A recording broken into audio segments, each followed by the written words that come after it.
이 얼씨가 쓴 황금의 열쇠에 다음과 같은 내용이 있습니다. 어느 조그만 마을에 교회 다니는 한 여인이 있었는데 그 마을 사람들이 아무 근거도 없는 말로 이 여인을 헐뜯었어. 나중에는 문제가 엄청나게 확대되었습니다. 물론 이 여인은 그런 잘못을 범한 일이 전혀 없었습니다. 하지만 사람들은 그녀가 나타나면 설금설금 피했고 교회에서는 아예 그녀를 제명해 버렸습니다. 그녀는 그 후 7년 동안 목사님, 장로님 그리고 모든 사람을 정우하면서 원한에 사무친 세월을 보냈습니다. 어느 때는 너무 애로웠어. 언젠가는 그들이 내게로 와서 용서를 빌겠지 라고 스스로 위로해 보기도 했습니다. 그러나 끝내 아무도 찾아오지를 않았습니다. 그러던 어느 날 그녀는 마음을 달리 먹었습니다. 그 마을 지도를 한 장 사가지고 왔으나 성도들의 이름을 거기에 한자 한자 적어놓고는 그들을 위해 기도하기 시작했습니다. 그리고 발길을 끊었던 그에 다시 나갔습니다. 그런데 놀라운 일이 생겼습니다.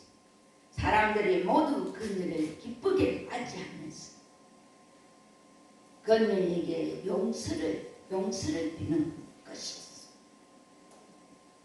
그녀가 조금만 더 빨리 용서했더라면 7년이라는 세월을 낭비하지 않았을 것입니다. 이 몸 옳고 바른 것 실천하였으니 언수들에게 나를 내버리지 마소서. 여러분, 주의 종을 도우시겠다 약속하소서. 저 거만한 것들이 나를 짓누르지 못하게 하소서. 주께서 건져주실 날을 기다리다 도와주실 날을 기다리다 지쳐버렸어요. 한결같이 따스히 아껴주시는 주님이시니 그 사랑으로 이 여종 아껴주소서. 주의 명령 나에게 가르치소서. 이 몸은 주의 종료니 지금이 여호와께서 거동하실 때가 아니시지요. 10편 119편 121절에 보니 이 몸 검보다 주의 법을 더 사랑합니다. 순금보다 주의 법을 더 아낍니다. 그러므로 이 몸 하는 일마다 주님의 가르침대로 아르면 모든 거짓된 것을 정오합니다. 우리가 구원을 받은 것은 하나님의 전적인 은혜로 예수 그리스도를 믿는 백성에게 주어졌습니다. 또한 구원받은 우리 성도들에게 하나님의 영광을 위하여 지상에서 봉사할 수 있도록 은사를 주셨습니다. 이 은사를 깊이 알고 충성할 때에 하나님은 우리에게 보다 큰 은혜를 베푸실 것이고 우리들은 보다 큰 복을 얻게 될 것입니다. 여러분, 오늘 본문 1절에 보니 그러므로 형제들아, 그러므로 여기가 중요합니다. 11장 마지막 절에 뭐라고 되어 있습니까? 이는 만물이 주에게서 나오고 주로 말미암고 주에게로 돌아갑니다. 주님께 영광이 세세토록 있을지어다 라고 아멘 이렇게 전절에서는 말씀을 하고 있습니다.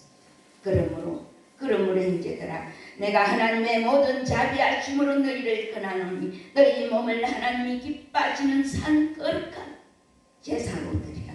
이는 너희의 드릴 영적 예배입니다. 첫째로 산 제사는 몸을 거룩하게 드리는 것입니다.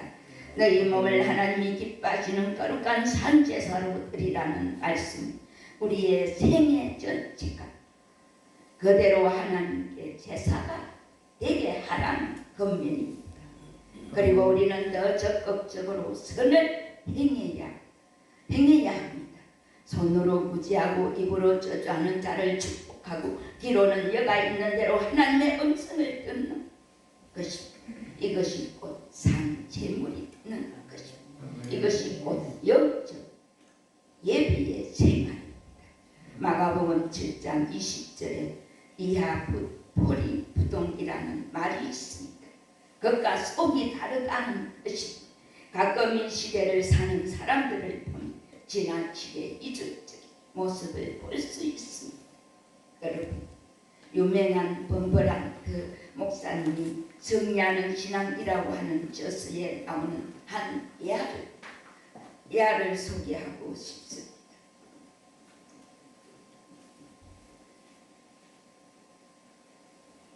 유대인의 한 악비가 어느 유대인에게 이렇게 물었습니다.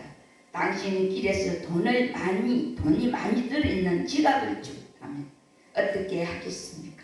그 유대인이 대답했습니다.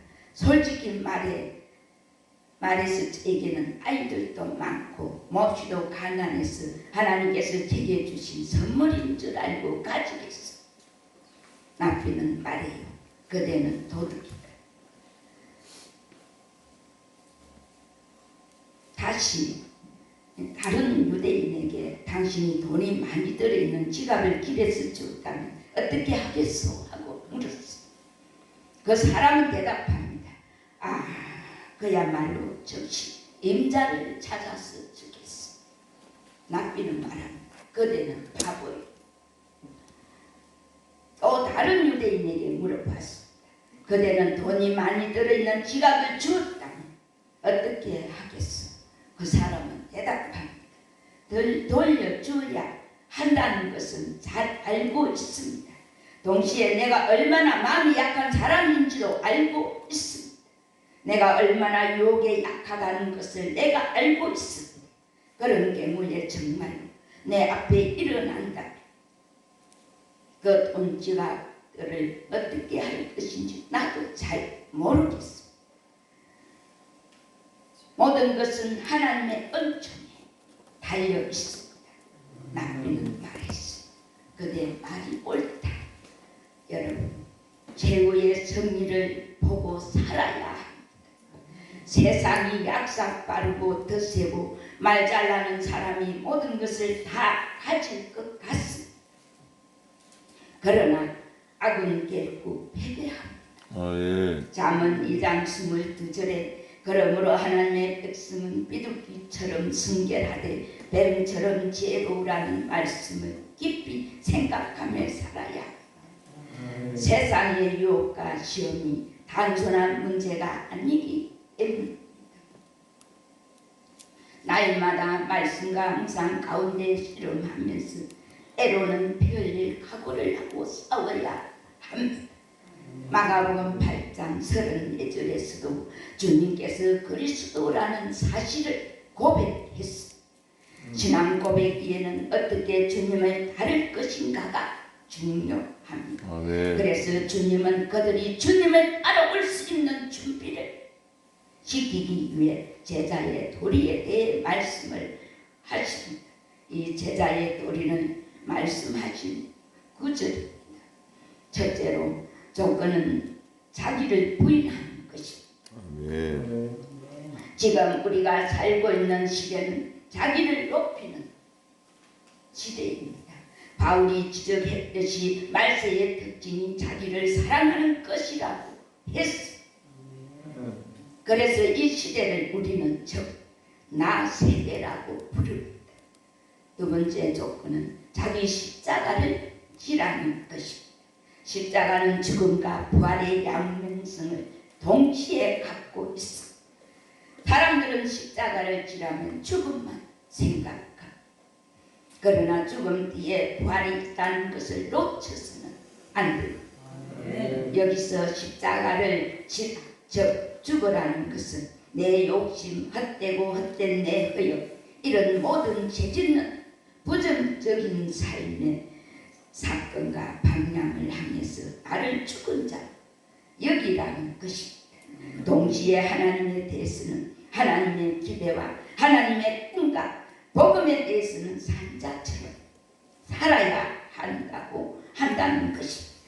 세 번째 조건은 나를 쫓아라는 것입니다. 현재 명령형으로 쓰인 말입니다. 손에 쟁기를 잡고 뒤돌아보지 말아야 합니다. 그리고 오늘 내가 치러야 할 대가를 치러야 합니다. 오늘날 이 시대가 얻은 것은 그리스도인들이 치러야 값을 치르지 않고 거절하고 있기 때문이 아닐까요? 오늘 현재 나는 자기를 부인하지 못하고 있는 것은 무엇입니까? 내가 져야 할 십자가를 지고 있습니까? 내년에도 변함없이 주님을 쫓아가야 할 것이 무엇입니까? 주님께서는 헌신하는 성도를 즐거워하십니다. 그러므로 본문에서 주님께서는 모든 성도를 주님에 대한 헌신으로 초대하십니다. 여러분, 이제 우리가 진정으로 주님을 사랑한다면 이 말씀을 깊게 가서 입각해서 헌신하는 삶을 살아야 합니다. 그러면 어떤 헌신의 모습이 주님을 기쁘시게 하는 헌신이며 우리는 어떻게 해야 하는지에 대해 함께 살펴보도록 합시다. 하나는 성도의 몸을 산 제사로 드려야 합니다.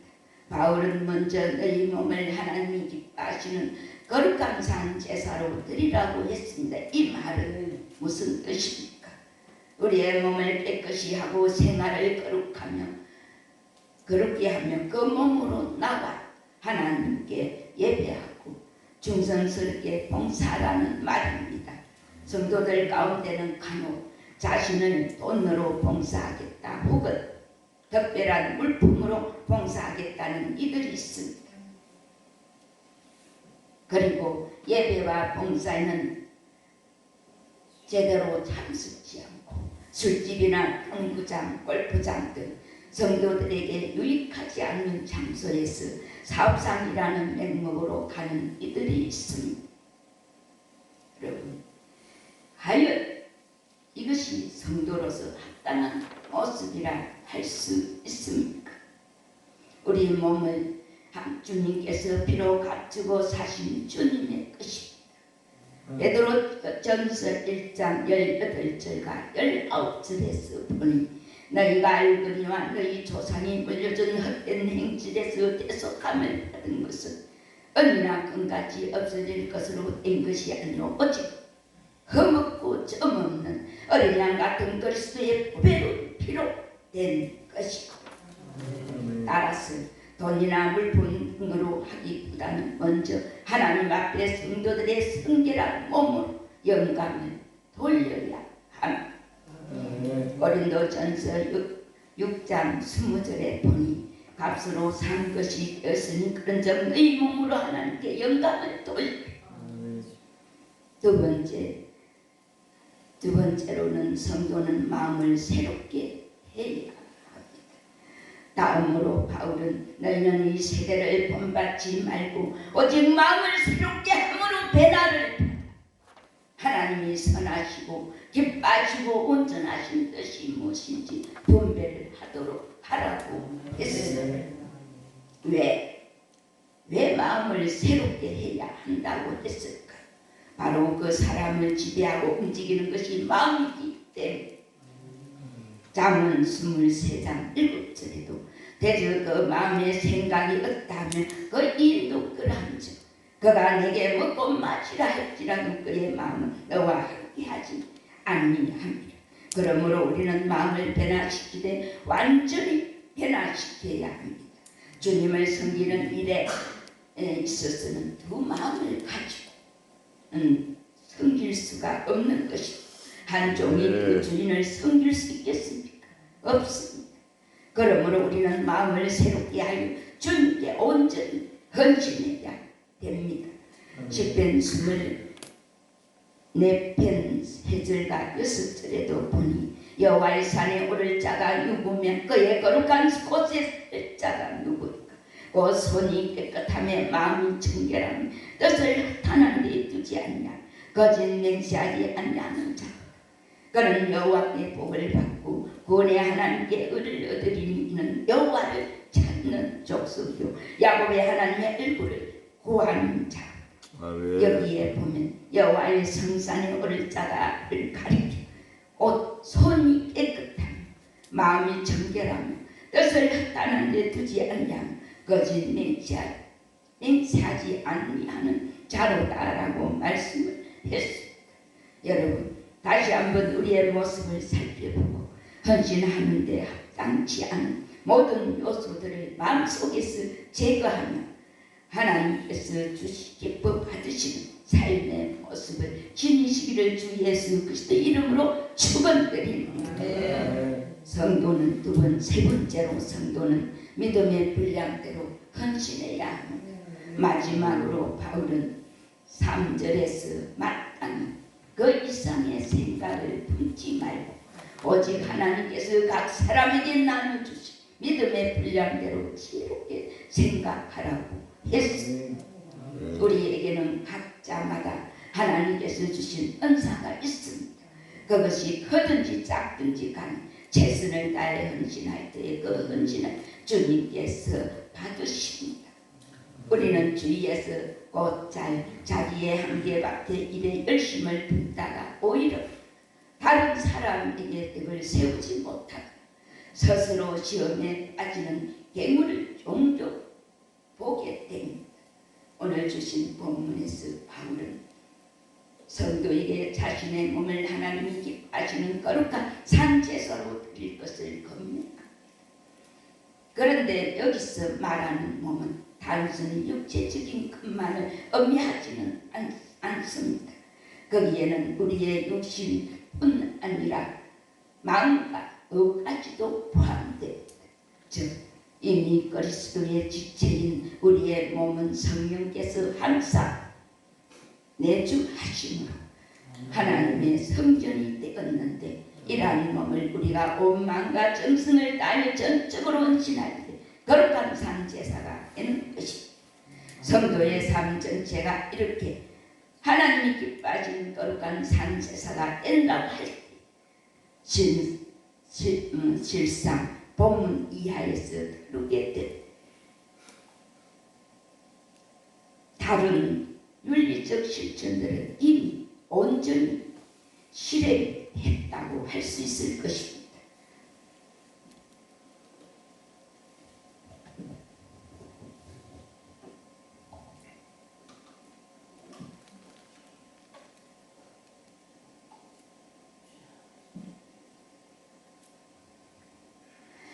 사도행전 5장 1절과 2절에 보니 아나니아라는 사람이 그의 아내 삽비라와 더불어 소유를 팔아 그 값에서 얼마를 감추니 그 아내도 알더라. 얼마만 가져다가 사도들의 발 앞에 두니 그러므로 각자 받은 믿음의 분량대로 지혜롭게 생각하고 헌신하는 성도들이 되어야겠습니다. 한편 이렇게 성도의 삶 전체가 거룩한 산제사가 되도록 하는 방법은 이 세대를 본받지 말고 오직 마음을 새롭게 함으로 변화를 받아 하나님의 뜻을 분별하는 것입니다. 여기서 마음을 새롭게 하여 변화를 받는다는 것은 삶의 온전한 전환을 완전한 전환을 의미합니다. 예전에 죄된 생활에서 가졌던 습관이나 성품, 악한 생각과 행동들을 모두 버리고 영적 새롭게 되라는 것입니다. 그러기 위해서는 이 세대를 본받아서는 안 됩니다. 즉 세상에서 중요시하는 권력이나 명예 등의 가치를 두어서는 안 된다는 것입니다. 대신 성도 안에 내주하시는 성령을 쫓아 행하고 육신의 일을 버려야 합니다. 만약 성령의 인도하심을 따르지 않고 자신의 의지와 계획대로 살아간다 주님의 뜻은 결코 분별되지 않을 것입니다.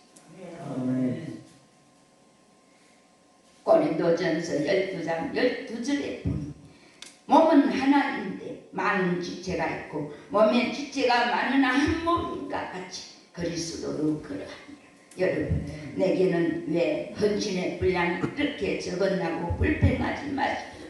하나님께서는 헌신의 가치를 예적인 크기에 두지 않으시고 주님은 그 헌신의 가치 기준을 마음의 중심에 두고 계십니다. 다우리 각자에게 주어지는 헌신의 분량이 그 사람의 믿음의 분량에 따른 것이라고 한다.